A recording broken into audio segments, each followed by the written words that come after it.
हमारी दुनिया मिस्ट्री से भरी हुई है। बहुत चीज है हमारी दुनिया में जो हम आज भी नहीं जानते। और पिरामिड्स भी एक सबसे बड़ी मिस्ट्री है कि किसने बनाया और क्यों। एंड तब ऐसी टेक्नोलॉजी कैसे थी, क्योंकि आज के टाइम में भी ऐसे पिरामिड बनाना नामुमकिन सा है। तो आज से हजारों साल पहले कैसे बना ली, इन सब का जवाब आज हम जानने की कोशिश करेंगे। हम आज की जर्नी स्टार्ट करते हैं मेक्सिको से। मेक्सिको में एक हिल थी जिसे लोगों ने बहुत सालों से नॉर्मल हिल माना, बट बाद में आर्कियोलॉजिस्ट ने पता लगाया कि ये कोई हिल नहीं बल्कि इसके नीचे पिरामिड है और उसको नाम दिया the great pyramid of Cholula. ये पिरामिड कंस्ट्रक्ट हुआ था अराउंड 1200 एडी, बट आज के मॉडर्न टेक्नोलॉजी यूज करके पता चला ये कोई एक पिरामिड नहीं बल्कि इसके अंदर और छोटे पिरामिड है जो उसे और भी पुराने हैं, जो 400 एडी तक हो सकते हैं। ये डिस्कवरी बहुत चौंकने वाली है, क्योंकि उस जमाने में ये कंस्ट्रक्ट कैसे करा और दोनों इजिप्ट एंड मेक्सिको के पिरामिड एक जैसे हैं शेप में, ये पॉसिबल कैसे हैं। थोड़े टाइम बाद और रिसर्च होने लगे और पूरी दुनिया में ऐसे पिरामिड मिलने लगे। Mexico, Egypt, India, Spain, China और इंडोनेशिया। इंडोनेशिया के एक आइलैंड जिसका नाम जावा है, वहां एक ऐसा क्लू मिला जो पूरी हिस्ट्री चेंज कर सकता है। जावा आइलैंड पे एक हिल को इंस्पेक्ट करा तो पता चला कि वो कोई हिल नहीं बल्कि पिरामिड है जो जमीन के नीचे चला गया है। इसके बाद वहां रिसर्च करने लगे। सब लोग चौंक गए जब नीचे के स्टोन्स एग्जामिन करे।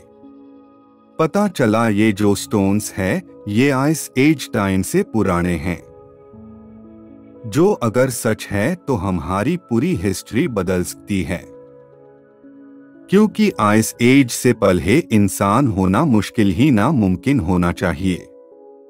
बट अब जो रिसर्च से सामने आ रहा है वो बहुत सारे आर्कियोलॉजिस्ट्स मानने के लिए रेडी नहीं है।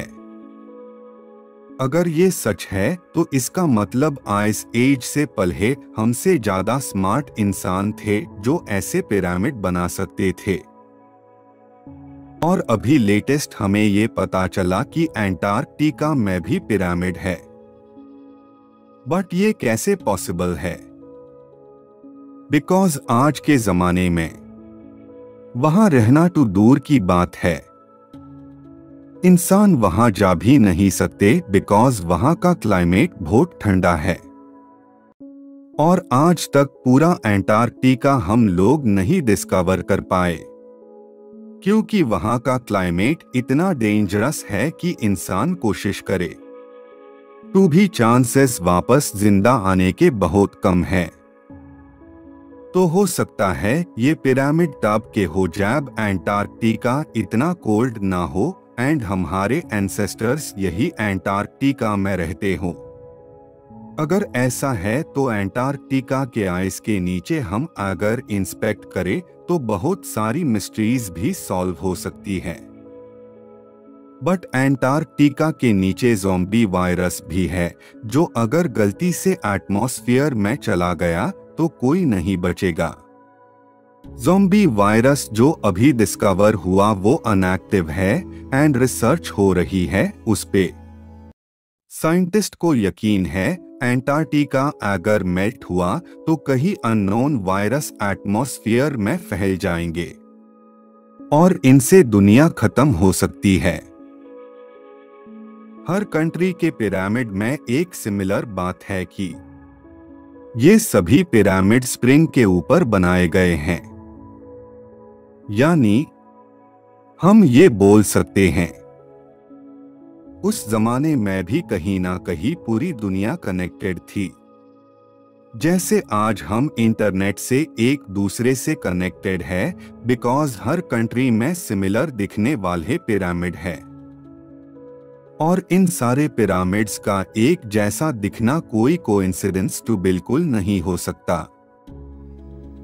यानी उस जमाने में उनके पास इंटरनेट जैसी फैसिलिटी जरूर थी जिसे इंसान किसी ना किसी तरीके से एक दूसरे से कनेक्टेड रहते होंगे। एंड हम ये भी बोल सकते हैं उनकी टेक्नोलॉजी हमसे एडवांस थी, बिकॉज आज भी अगर हम कोशिश करें पिरामिड बनाने की तो पॉसिबल नहीं है। ये इसलिए क्योंकि जो बड़े बड़े स्टोन्स यूज करे हैं पिरामिड्स को बनाने के लिए वो इतने परफेक्शन से लगाए हैं कि हर एंगल से बिल्कुल परफेक्ट शेप है सेंटर में ऊपर तक। इसका मतलब अगर एक स्टोन भी हल्का सा इधर उधर होता तो पिरामिड की शेप ऊपर तक जाते ही एग्जैक्ट सेंटर में नहीं होती। और सिर्फ बाहर का ही नहीं बट पिरामिड के अंदर भी इतने कॉम्प्लेक्स टनल्स है जो आज भी पॉसिबल नहीं लगते बनाने।